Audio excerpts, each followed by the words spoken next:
ఉంటుందా? ప్రపంచ మానవులారా, ప్రపంచంలో భగవద్గీతని నమ్మేవారికి, అంటే భగవద్గీత డివోటీస్కి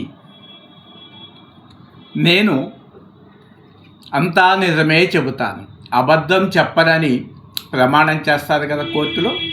చూడండి, నేను ప్రమాణం చేస్తున్నాను, అంతా నిజమే చెప్తాను.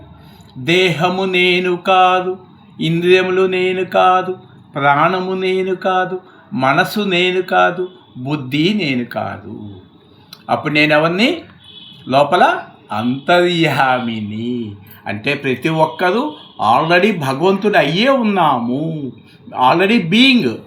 కాబట్టి మైండ్తో అటాచ్మెంట్ అయ్యి, బాడీతో అటాచ్మెంట్ అయ్యి భగవంతుడు బయట ఉన్నాడని చెప్తుంది. మమాయ, నా మాయని దాటడం దుర్లభం అన్నాడు. అంటే నాకు మనసు ఉంది కదా, నా మనసు నా మాయ కదా. కాబట్టి నా మనసు నా మాయ అయినప్పుడు నేను I am a commander of mind కదా. కాబట్టి నేను భగవంతుణ్ణి, నేను నిజమే చెబుతున్నాను, నేను పరమాత్మను. దేహము రథము, ఇంద్రియములు గుర్రములు, మనసు పగ్గము, బుద్ధి సారథి. లోపల కూర్చుంది ఎవరు? అంతర్యామి. నన్ను తేను తెలుసుకుంటే మోక్షము, తెలియకుంటే బంధము. 1 minute enlightenment.